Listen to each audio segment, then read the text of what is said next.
구약성경 사사기 1장 27절로 29절 말씀입니다.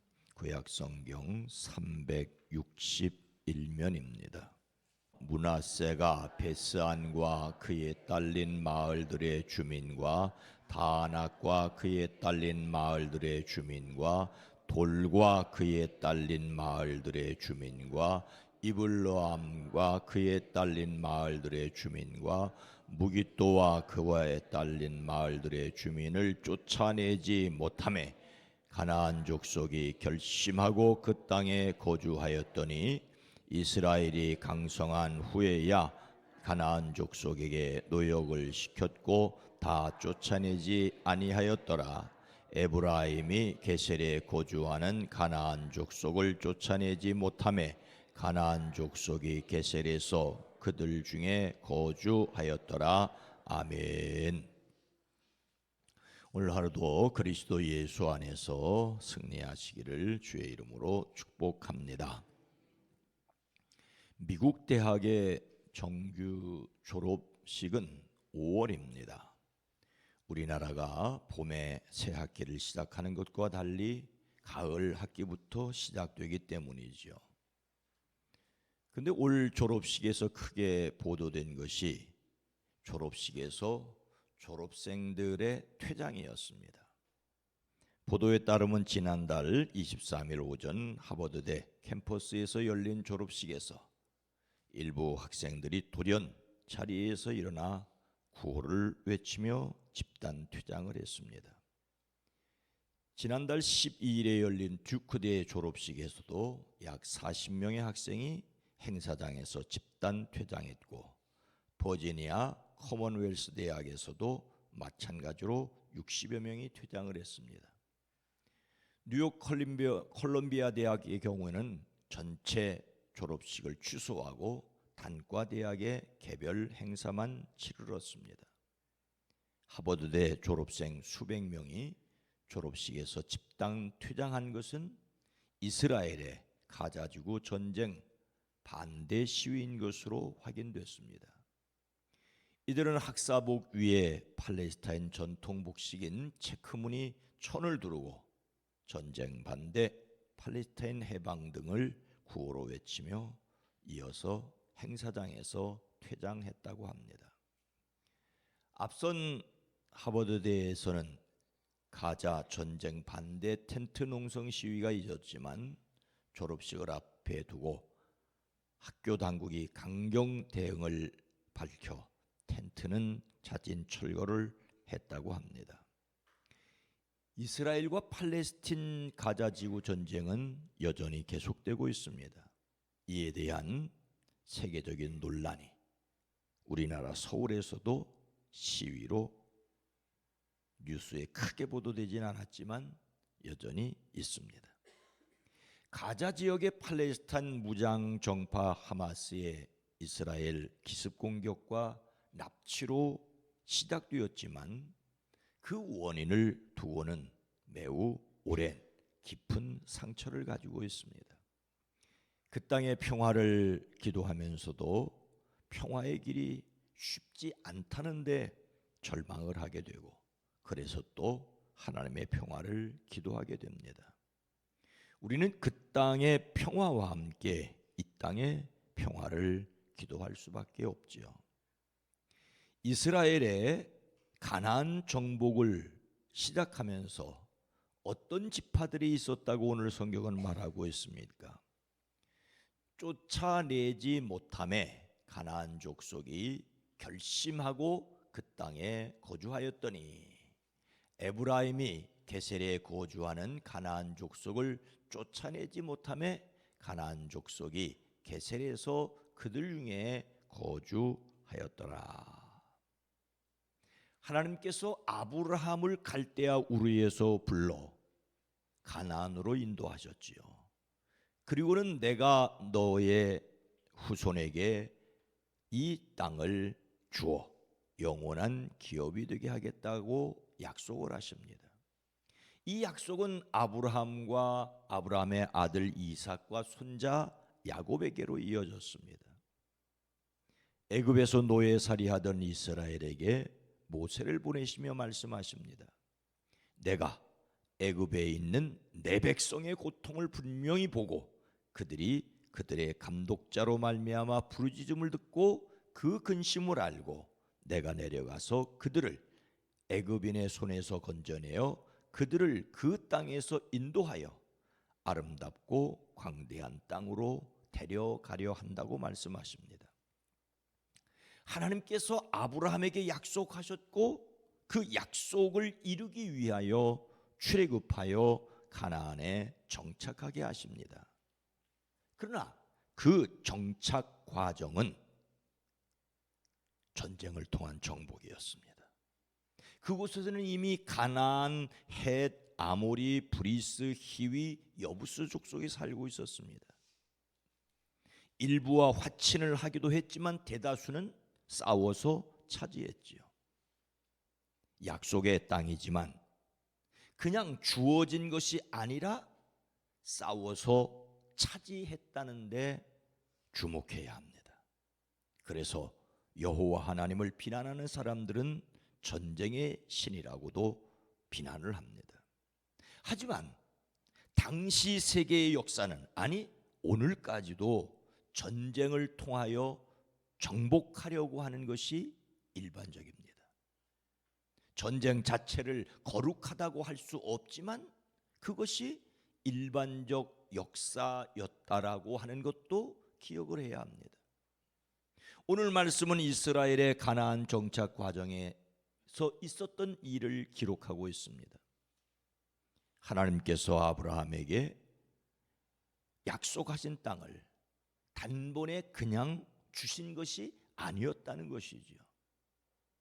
여호수아를 대표로 전쟁을 통하여 정복하여 얻은 땅입니다. 하나님께서 주실 것을 믿고 그들은 싸워서 차지했습니다. 피 흘림이 있었기에 주어졌던 것이지요. 근데 오늘 말씀은 이렇게 기록하고 있습니다. 므낫세 지파가 벳산과 그 주변 마을들과 다낙과 그 주변 마을들과 돌과 그 주변 마을들과 이블로암과 그 주변 마을들과 무깃도와 그 주변 마을들에 사는 주민을 몰아내지 못하였으므로 가나안 사람들은 그 땅에서 살기로 마음을 굳혔더라. 이스라엘이 정복하지 못한 땅들이 있었습니다. 29절 이하에서는 그런 땅들이 매우 많았음을 이야기합니다. 에브라임 지파가 게셀에 사는 가나안 사람을 몰아내지 못하였으므로 가나안 사람이 아직도 게셀에서 그들 가운데 섞여 살고 있었다. 이어지는 말씀에서는 스볼론 지파가, 심지어 아모리 지파는, 아모리 사람들은 단자손을 힘으로 산간 지방에 몰아넣어 낮은 지대로 내려오지 못하게 하기도 했습니다. 어떤 의미에서 이스라엘의 가나안 정복은 결코 한 번도 완성된 적이 없었습니다. 사울과 다윗의 시대에는 바다를 건너온 블레셋 사람들이 매우 위협적이었습니다. 약속의 땅은 한 번도 완벽하게 정복하지 않았다는 것을 기억해야 합니다. 이 세상은 하나님의 백성만 사는 곳이 아닙니다. 완벽하게 이 땅에 하나님의 나라를 만들겠다는, 그래서 전쟁을 일삼는 것은 성경적이지 않다고 저는 생각을 합니다. 이스라엘이 강성한 후에도 쫓아내지 않음으로써 그 후 어떤 일이 일어나게 됩니까? 이스라엘이 강성한 후에야 가나안 족속에게 노역을 시켰고 다 쫓아내지 아니하였더라. 힘이 없어서 가나안 족속을 쫓아내지 못했고, 문제는 강성한 후에도 쫓아내지 않았다는 거예요. 다만 그들을 부역군으로 삼았다라고 말하고 있지요. 여기서 이웃과 더불어 평화를 유지하는 것은 매우 중요합니다. 모조리 가차 없이 내쫓으라는 말은 잔인하기조차 합니다. 하지만 여기에서 기억해야 할 것이 있습니다. 도대체 하나님은 왜 그런 명령을 하셨을까요? 사사기 2장 12절 말씀은 이렇게 말하고 있습니다.